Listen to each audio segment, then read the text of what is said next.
Let's get dramatic.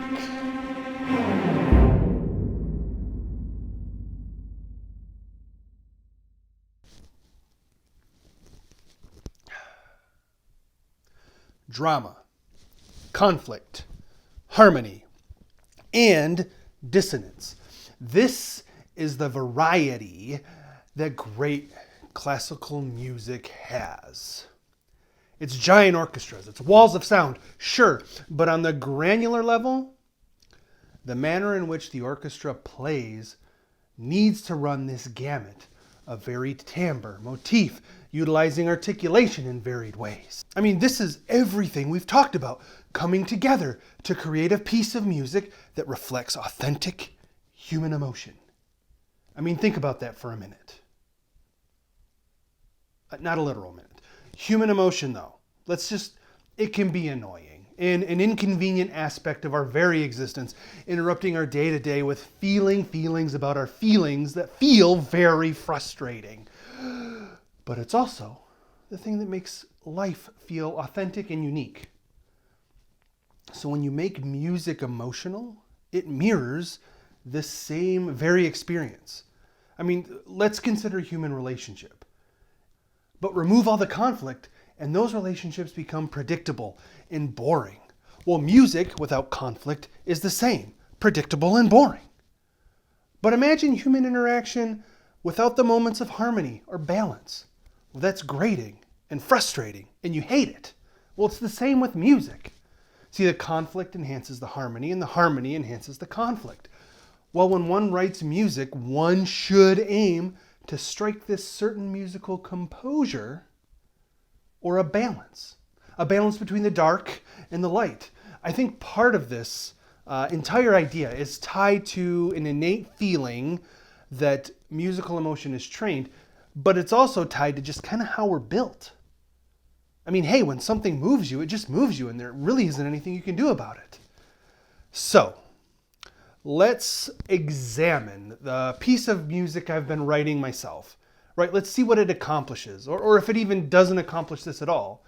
I mean, this could all be a failure. I could be disappointing until I've overcome my shortcomings and become the king of all my compositions. See? Emotion.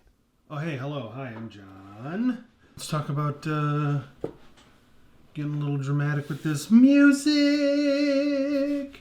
As of right now, at this moment, my symphony here, orchestral piece, my song, has 25 layers of instrumentation. Starting with the half trill tone, which we've talked about. We've heard this part a bunch. It might be my favorite part, but you know, it's like choosing a favorite child, really. What you're mostly interested in is likely layers 18 to 24, 25, layers 19 to 25. So let's just get to that. Here it comes.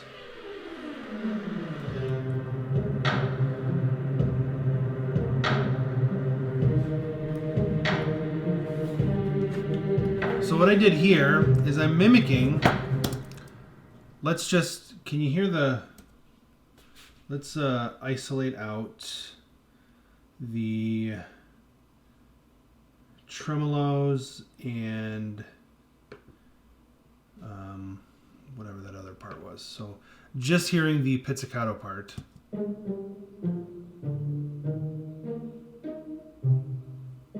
you recognize that? You should, because it sounds like this. It's a reharmonization of the same kind of chord or note pattern, note progression, whatever you want to call it. And then we're going to add another motif in that we had at the beginning. See, it's all coming full circle, but this is more a little, it's got a different drama to it, right? It's more a closure and less of an opening.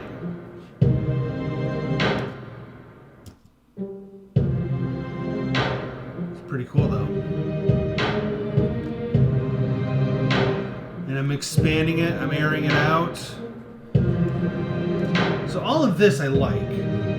We're going to come to a specific spot where I start to lose interest in what I was doing.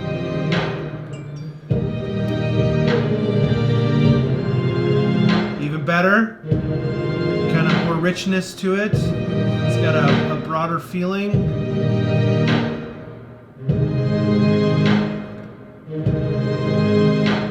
And then we come to the end. We have this lovely like violin kind of cutting through everything, and it gets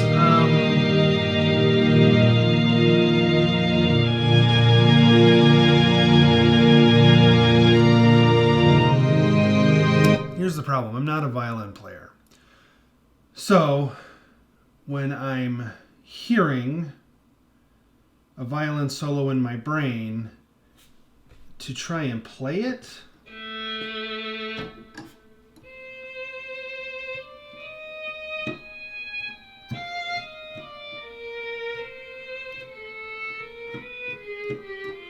I don't know what to do. I need a violin player. I'm going to try and rework this solo. So here's what we're doing. I'm hitting delete on that layer. That's right, I hit delete.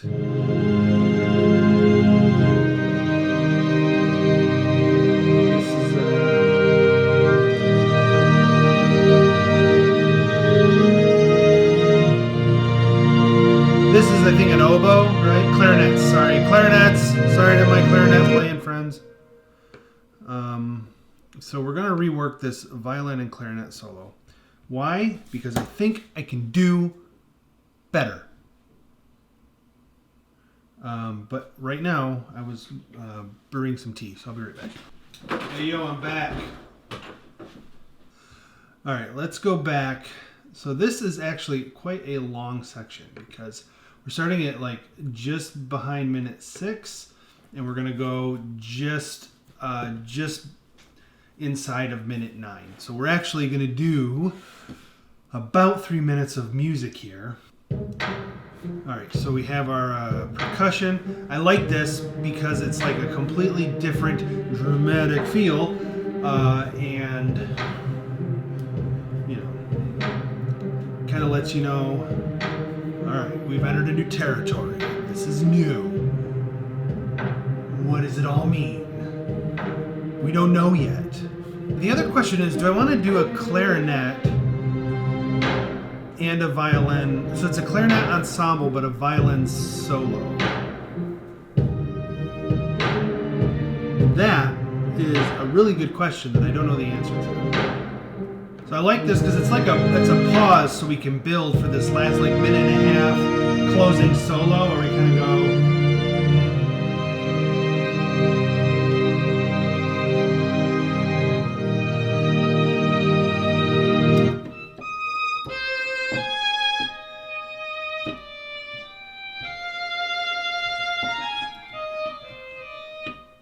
But it's not cutting through, is it? And that's the thing about violin. It cuts through until it doesn't. So this is where we're going to start the recording. And now you're going to see a bunch of failure until you see success. Don't like any of it. It's terrible and I want to do it again. Let's try this again. Probably here.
Maybe that's acceptable. Who knows? Let's figure out what I don't like about it, because I'm sure there's plenty.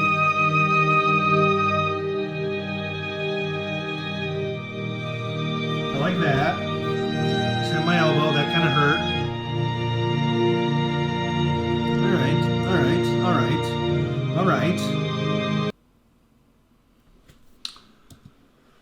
All right. So, how do we feel about this being a full orchestra? I bet it won't work. I bet it will not work. Because I want the ending to be large and in charge. But I think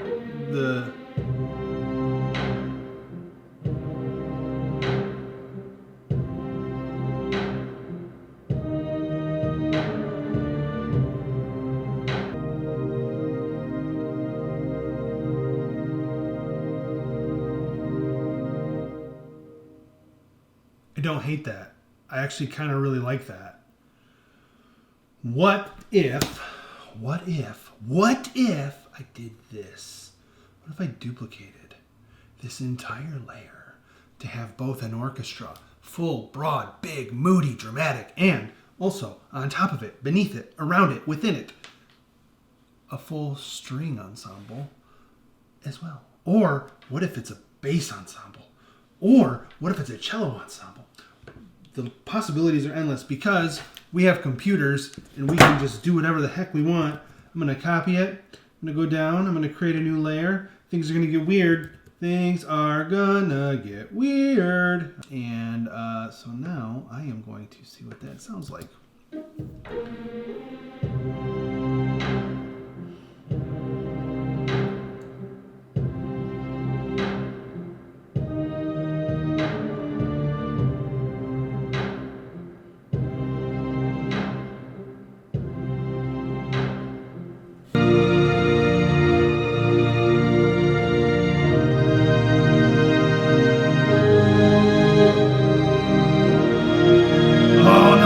Hitting it just at the right moment. Ooh!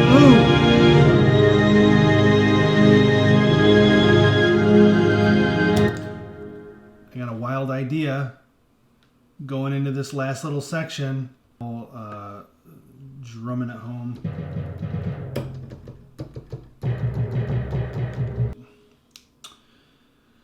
Woo! Let's go back to the beginning of this. Let's just get the whole experience right from that glissando in. And this is going to be our final listen through of this last section. And then next week, we're just going to go over the whole song, kind of talk about everything. Because then next week's episode 7. Like, we're getting close to the end of this series. I'm not going to do it forever. Sorry to the two of you that were thinking I would.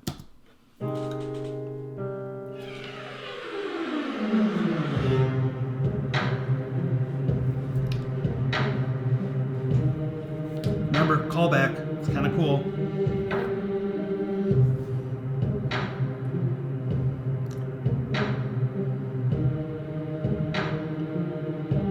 This whole part is like kind of a tightening up of the song.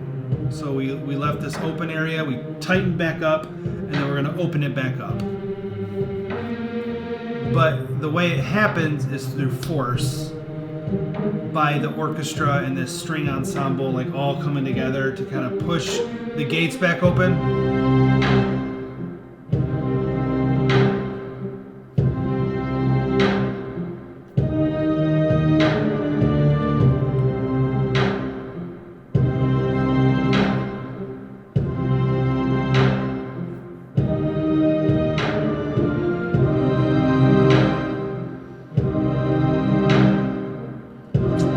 The percussion here is like what's kind of keeping the gates closed.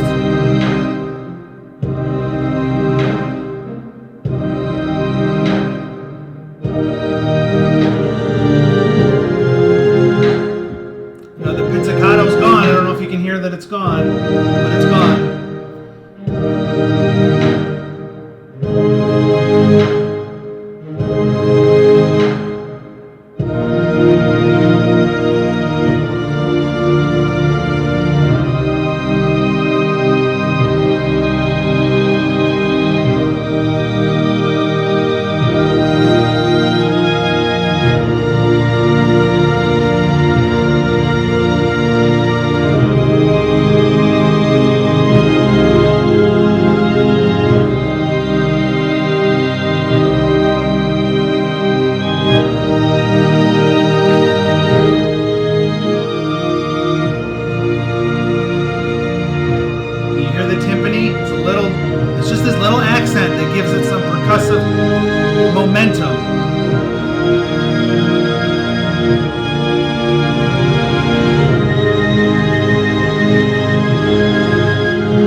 part right here. I could have ended there, but I gotta be extra. I gotta be dramatic.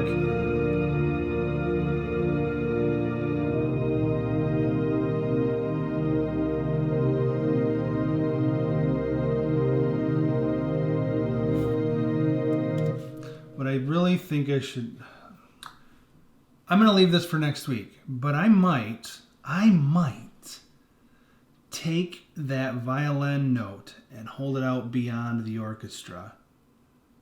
Like this just gigantic flex for the first chair. You know, look how long I can hold out this E flat. Look, listen, feel it. But maybe, I don't know. You'll find out next week. All right, we're done. We're done. The drama's over. Bye.